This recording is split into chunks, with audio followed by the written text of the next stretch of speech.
Dave Bones will be working for Motivational Strategies Level 1, Introduction to Vocal Variety and Body Language. The purpose of his project is for him to practice using vocal variety or body language to enhance a speech. And he will present a well-organized speech on any topic. We will watch for members' awareness of their intentional and unintentional movement in body language. And his speech may be humorous, informational, or any style he chooses. His introduction says, you are doing the Toastmaster role for the first time. Your heart starts racing when you realize that it is time to introduce the speaker. You have never done this before. Fellow Toastmasters and guests, did your anxiety start to rise in hearing that brief scenario? Fear not. If you are not sure how to create or deliver a speaker introduction, you are in the right place to learn. Dave Bones, distinguished Toastmaster, is a music teacher and has been in Toastmasters for 12 years. He is looking forward to sharing his perspectives with you on this important topic. Please welcome to the virtual lectern, distinguished Toastmaster, Dave Bones, with his speech entitled, Speaker Introductions Made Easy. Thank you very much, Mr. Toastmaster. Welcome, fellow Toastmasters and guests. As you can see, the title of this presentation is Speaker Introductions Made Easy. It's part of the Speechcraft educational presentation, Introducing a Speaker.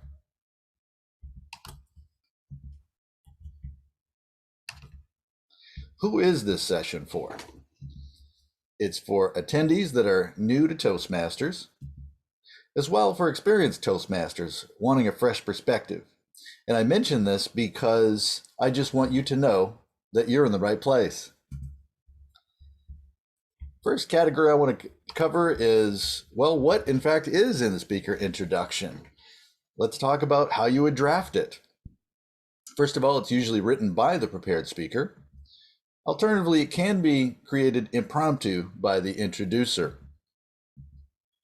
It is recommended to be about 30 to 60 seconds. You may have noticed that's about how long that was from our Toastmaster a moment ago.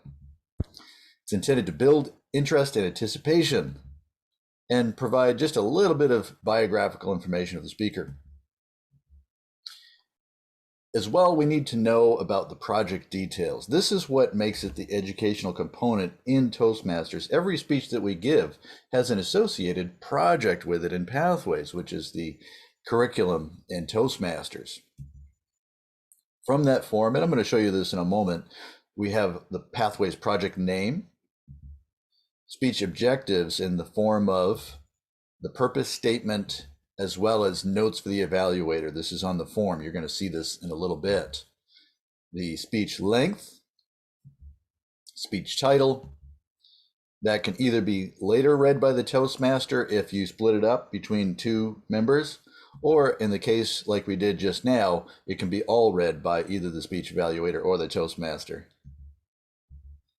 Let's take a look at the two PDFs which illustrate this.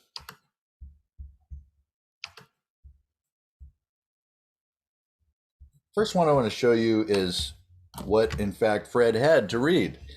This starts off with my path, which is motivational strategies, went into the project information, as well as the other material I mentioned. And below that is my actual prepared speaker introduction.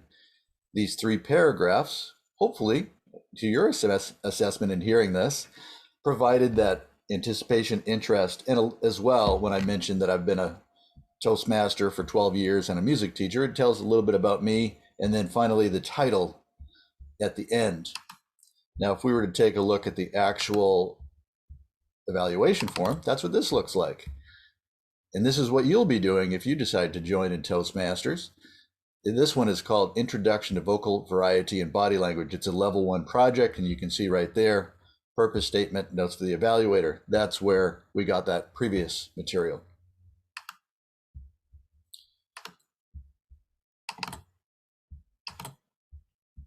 Next, we need to know this next category of delivering the speech.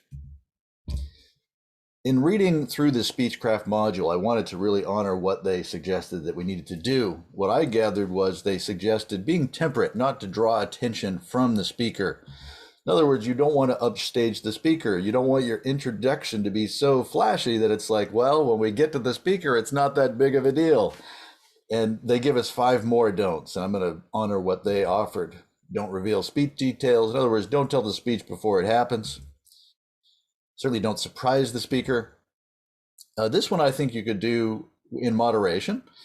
Don't praise the speaker's skills. I think what they mean is don't make that the entire introduction about why they're a great speaker, and then you don't even know anything about the presentation in that case. And then finally, avoid cliches. They say don't save the speaker's name until last. In other words, make sure they know who in fact is going to be speaking. Next thing they had on the curriculum was lectern etiquette. You might be wondering, what is a lectern? Well, on the left is, in fact, a lectern, and on the right is me giving a presentation some time ago. You can see there's a lectern in front of me. The lectern is denoting the speaking area at the front of the room, whether you are the Toastmaster giving the speech introduction or, in fact, the speaker giving their speech. The tips they gave us: speak to the audience. In other words, don't just look down at your sheet while you're giving the introduction, but in fact, share the eye contact with each of the participants and members in the audience. That way we can all benefit from your connection.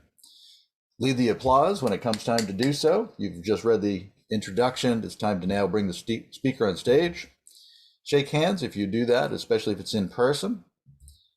Then leave the lectern once you've given that introduction. This is, again, applies to the live setting. Before, during, and after, show interest in that speaker. The audience is watching, believe it or not, the whole time.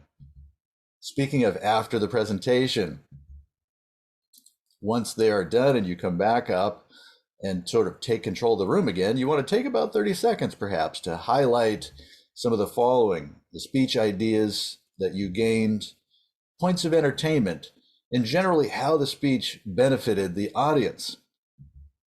And then if you have some personal words of thanks and appreciation. Now, it's not just all about this person doing the introduction, but in fact, the speaker has some responsibilities as well.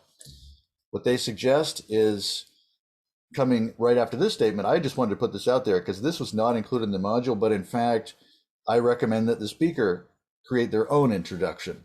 That's just my suggestion. Continuing with their suggestions, be available if there are questions ahead of time. For example, I knew that I needed to do screen share, so I contacted Kathy ahead of time to make sure that this was available. Inform the introducer of any special considerations. I think that fits into the Zoom issue that we talked about.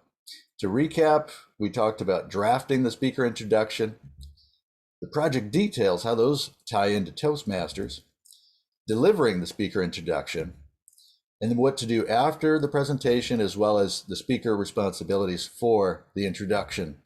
Congratulations to all of you on attending the Speechcraft series. I look forward to connecting further with each and every one of you. Back to you, Toastmaster.